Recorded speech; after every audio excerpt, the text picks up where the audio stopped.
Le Seigneur soit avec vous. Évangile de Jésus-Christ selon saint Luc.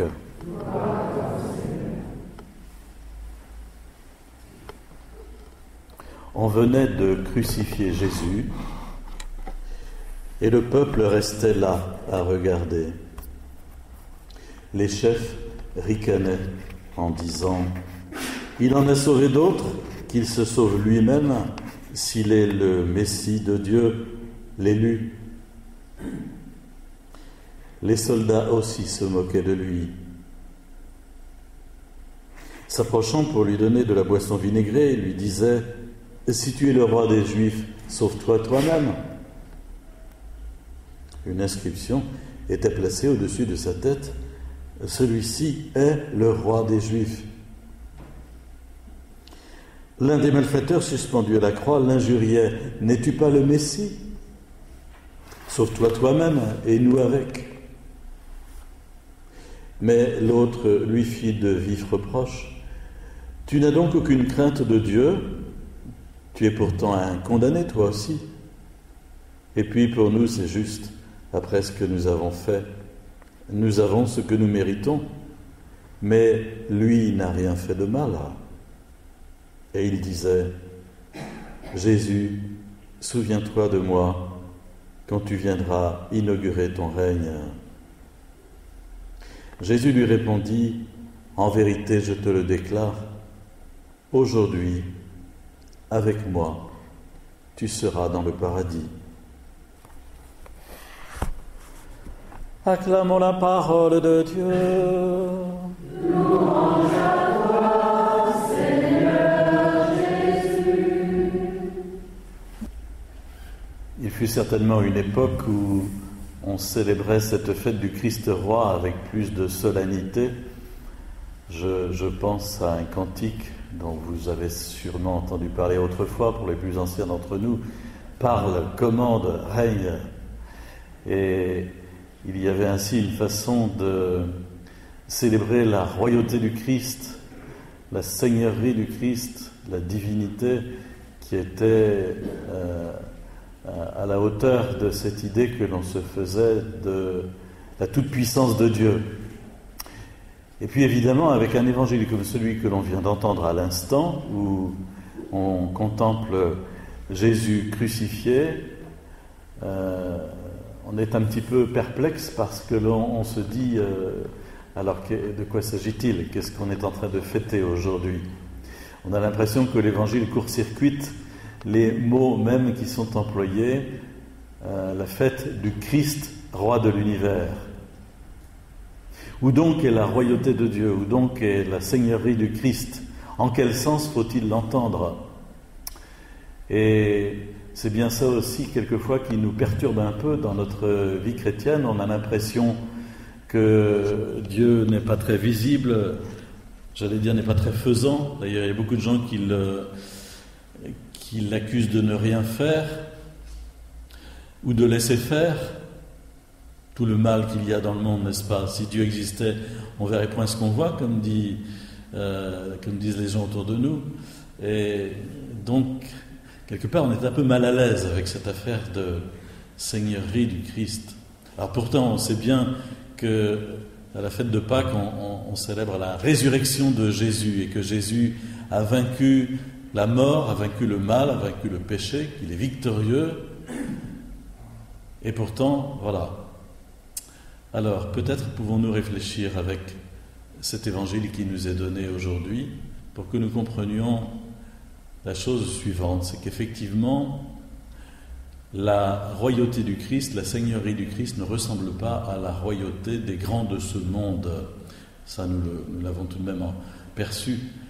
Mais ça n'a rien à voir. Au fond, si Jésus est roi, si le Christ est Seigneur, c'est précisément parce que il est l'innocent.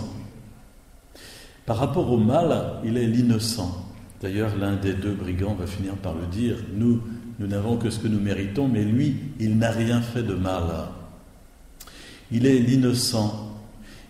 Il est celui qui est vie et amour. il est l'innocent et donc il peut aussi faire miséricorde. Mais quand on fait appel à sa toute-puissance en lui disant « Descends de ta croix, sauve-toi toi-même, montre ta puissance », il n'en fait rien, il se tait, il n'en fait rien, parce que ce n'est pas la façon d'agir de Dieu que de contrer le mal de cette façon-là, ou d'écraser le mal. Non, il préfère le subir. Jésus, l'innocent, est au premier rang de ceux qui prennent de plein fouet l'impact du mal dans ce monde. Et c'est pour ça qu'on ne peut pas l'accuser en lui disant « Tu ne sais pas ce que c'est, le mal. Tu ne sais pas ce que c'est, toi. » Si, il sait très bien ce que c'est. Il est au premier rang de ceux qui en subissent l'impact. Jésus, l'innocent. Et il laisse dire « Sauve-toi toi-même, descends de ta croix. » Fais quelque chose, il laisse dire, car oui, il fait quelque chose, il fait même beaucoup, il fait tout. Et il fait tout en prenant en lui, en subissant lui-même, en accueillant en lui le mal pour le faire disparaître en lui, dans sa propre mort. C'est ça la toute-puissance de Dieu, c'est cette façon qu'il a de, d'éteindre le mal en le subissant lui-même et en l'engloutissant dans son amour et dans sa miséricorde. Nous savons bien que nous pouvons, nous aussi, quelque part marcher sur ce chemin, et peut-être ce qu'il en coûte. Peut-être ce qu'il en coûte, n'est-ce pas? Ceux qui sont au contact avec les personnes, ceux qui sont dans les professions médicales, ou bien qui ont chez eux des personnes lourdement atteintes, savent bien ce que c'est que de devoir prendre sur soi, au fond, la souffrance de l'autre, et de l'accueillir, et d'en subir aussi le poids. Et marcher sur ce chemin, c'est véritablement alors exercer notre propre baptême, notre propre royauté, puisque lorsque nous sommes baptisés, le prêtre, en nous faisant l'onction avec le Saint-Crème, nous dit « Tu es devenu prêtre, prophète et roi, comme Jésus. » Voilà. La royauté, ça consiste à régner sur le mal en l'engloutissant en nous, dans l'amour qui est en nous, en le faisant disparaître par l'amour et non pas par la violence. C'est ce que Jésus nous enseigne par sa vie et par sa mort et par sa résurrection. Et pour le comprendre, il faut accepter de se reconnaître soi-même comme l'auteur du mal. Le brigand, au fond, crucifié à côté de Jésus, il a compris que lui n'était pas innocent, qu'il était coupable. Celui qui a injurié Jésus, non, il écartait de même que les soldats et les chefs des prêtres et tous ceux qui ricanent et qui sont en train d'injurier Jésus, ça ne les effleure pas le moins du monde qu'ils puissent être à la source du mal par leur propre conduite. Mais à partir du moment où on se reconnaît pécheur devant Dieu, alors on est capable aussi d'accueillir la véritable seigneurie de Dieu qui consiste à nous faire miséricorde.